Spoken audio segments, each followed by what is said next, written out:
નમસ્કાર મિત્રો, સ્વાગત છે તમારું મારી યુટ્યુબ ચેનલ ભાવિકાની મોજમાં।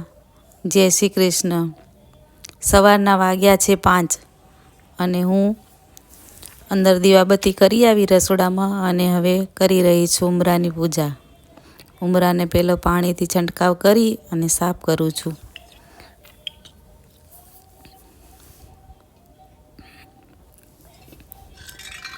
श्री कृष्ण गोविंद हरे मुरारी, हे नाथ नारायण वासुदेव।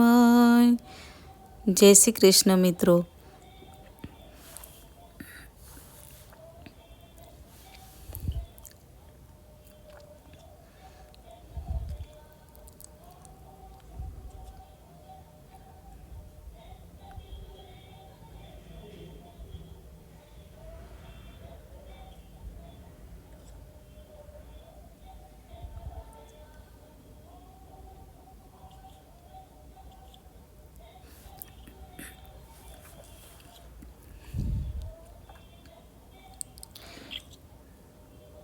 નિધિ નથી એટલે રસોઈનું ટિફિનનું બધું કામ મારે એકલીને કરવાનું છે, એટલે આજે વહેલી ઉઠી ગઈ છું।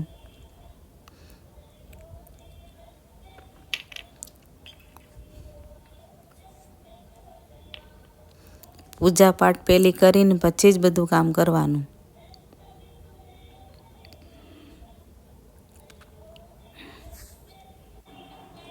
જો થઈ ગઈ રસોઈની તૈયારી। આ બાજુ ચા મૂકી દીધી અને શાકનો વઘાર પણ મૂકી દીધો।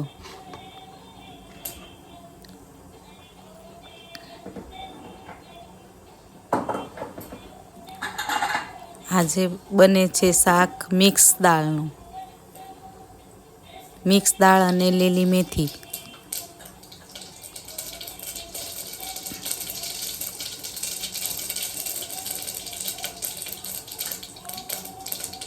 જો લસણ મરચાંની પેસ્ટ।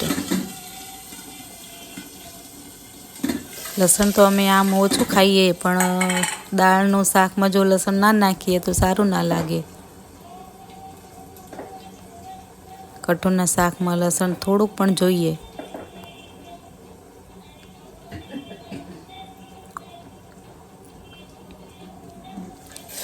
લીલી મેથી।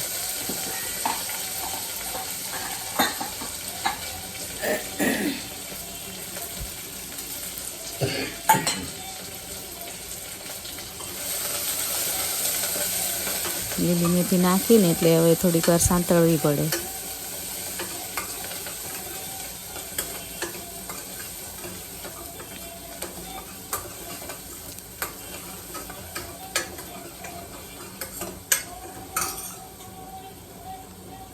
જો આ મિક્સ દાળ રાત્રે જ પલાળી નાખી હતી, એટલે જલ્દી 2 વિસલમાં થઈ જાય ને એટલા માટે।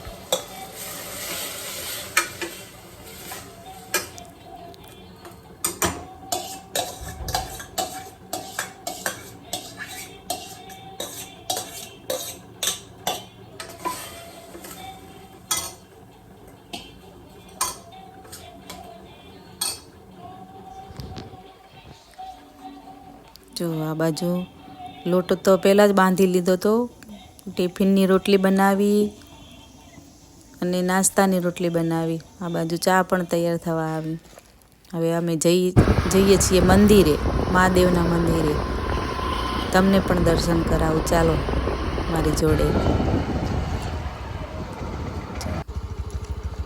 ગાયને પહેલાં રોટલી આપતા જઈએ ને પછી મંદિરે જઈએ। જો મંદિર પહોંચી આવ્યા। મંદિરનું જીર્ણોદ્ધારનું કામ ચાલુ છે, એટલે નીચે જ અમે જળ ચડાવી દઈએ।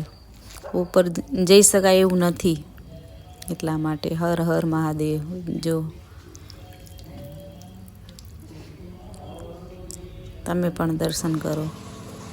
ઘરે પહોંચી આવ્યા અને આ જૂનો સાબુ પડ્યો તો એ બહુ જૂનો હતો, એમાંથી મેં બનાવ્યું છે હેન્ડવોશ। હેન્ડવોશને છીણીથી છીણી નાખ્યું અને પછી ઉકાળી લીધું। કપડાં, વાસણ, પોતા બધું કામ પરવારી અને પછી લાગી ગઈ સિલાઈ કામમાં।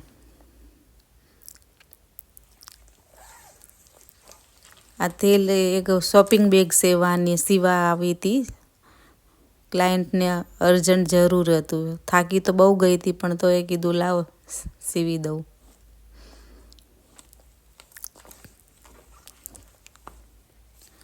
મિત્રો, તમને જો આ મારી ચેનલ ગમતી હોય તો લાઈક, શેર અને સબસ્ક્રાઈબ કરવાનું ભૂલશો નહીં. Bye bye. મળીશું આવતીકાલે આવા જ ઇન્ટરેસ્ટિંગ વ્લોગ સાથે. જય શ્રી કૃષ્ણ. આ વધેલા કાપડ પડદાનું. Thank you for watching.